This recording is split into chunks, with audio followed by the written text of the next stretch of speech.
الحمد لله والصلاة والسلام على رسول الله وعلى آله وصحبه ومن Repeatedly, we recite Bismillahir Rahmanir Rahim, in the name of Allah, the eternally merciful, the especially merciful. Ar-Rahman in Arabic and Ar-Rahim, both of them carry nuanced meaning linguistically. Ar-Rahman refers to the mercy of Allah subhanahu wa ta'ala, so does Ar-Rahim, except that Ar-Rahman delivers the concept of the full, perfect extent of the mercy that is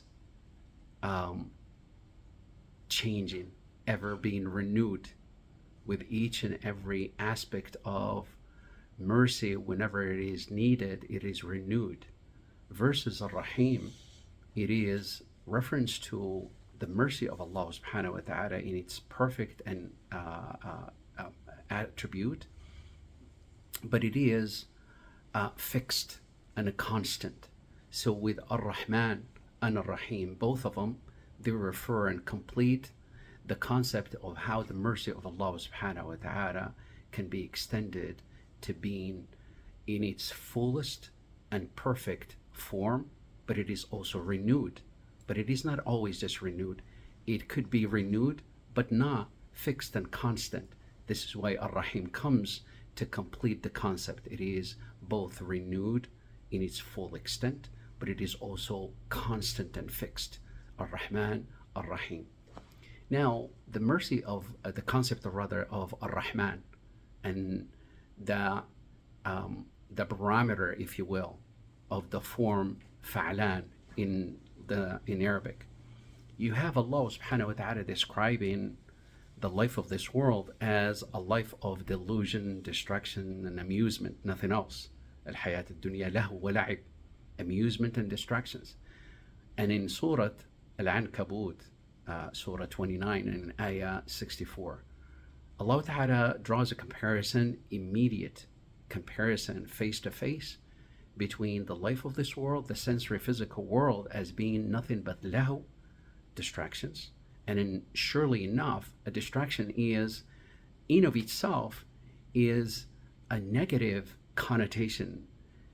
You are never productive when you are distracted. Rather, it is when you are focused that you are being productive, whether that is in the sensory world or productive for the hereafter.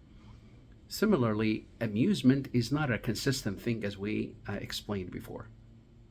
However, immediately Allah subhanahu wa ta'ala says, wa inna, indeed, which is an emphasis of how realistic and how sure and ultimately real fact about the hereafter. Wa inna dar al-akhirah, as for the home of the hereafter, the home of the hereafter, the residence, the abode. And a dar in of itself is not the same as a manzil linguistically. When we say a dar, is the place of permanent residence, versus manzil in Arabic is usually reference to a place where a person literally just takes a rest in while on a journey. And this is why hotels in Arabic, another name for a hotel, is also manzil or nazl in Arabic. That's the name for a hotel. Nobody lives permanently in a hotel. Hotel, by definition, is a place where you temporarily reside because you're just traveling through. Similarly, the life of this world is nothing but a traveling through residence, nothing else. But the permanent abode is the one of al-akhirah. This is why Allah Ta'ala uses even the term dar. Dar is final and a permanent abode and residence, which is the dar al-akhirah. And then he goes on to describe this permanent home of residence and abode as al-hayawan. Remember when we said ar-Rahman, fa'lan, Allah Ta'ala used the exact same term to describe the life of the hereafter, hayawan. Hayawan in Arabic, it is used to refer to animals. But why are they called hayawan? because they are full of bestial characteristics, full of bestial characteristics. I mean, nothing but eating and drinking and producing, nothing else. But reproduction, eating and drinking without any sense of obligations. This is what animals do, and this is why Allah subhanahu wa ta'ala described those who have their full intent and their only goal and objective of the life of this world as an'am, as beasts, nothing but animals, which is an insult, which is a scolding description for a person whom Allah subhanahu wa ta'ala honored with faculties of intellect, and honored him with commands and prohibitions, which are guardrails for that person's path and journey towards the hereafter, and yet dismisses all of it and resorts to what is animalistic. That said, when it comes to the word hayawan in Arabic, it is description of an animal who is full of characteristics of a beast, bestial. But Allah subhanahu wa ta'ala does not want us to really adhere and live by the characteristics of animals. Rather, Allah ta'ala uplifted us and honored us and took us to a lofty place with the guidance of Iman. We live by the code of spiritual realm, rather by the materialistic and bestial and gluttony kind of drive. Rather, Allah subhanahu wa ta'ala says, for the hereafter, which is for those who work all of their life here in the life of this world towards that final and permanent abode. Lahi al-hayawan. And why al-hayawan? Because it is full, it is filled to the full extent of everything that Allah subhanahu wa ta'ala prepared for the people of that home. Al-Jannah, as the Prophet ﷺ went on to describe, the language cannot describe why what it contains and what Allah subhanahu wa ta'ala had put in it and prepared for the people of that home.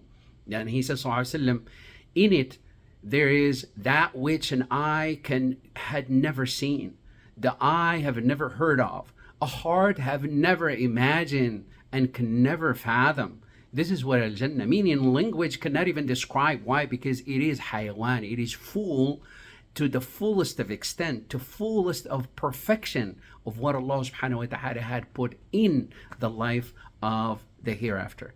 And it is again that intersection where we ought to take a pause and realistic assessment of our cognitive definitions of what the life of this world means and what the life of the hereafter means.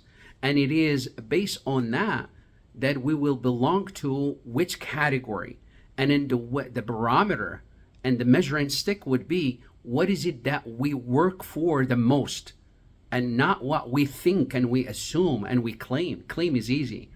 الدعاوى إذا لم تقيموا عليها بينات فأصحابها أدعياء, as the Arabic wisdom says. You know, a claim that is not fortified and solidified by action will always remain as nothing but a hollow claim.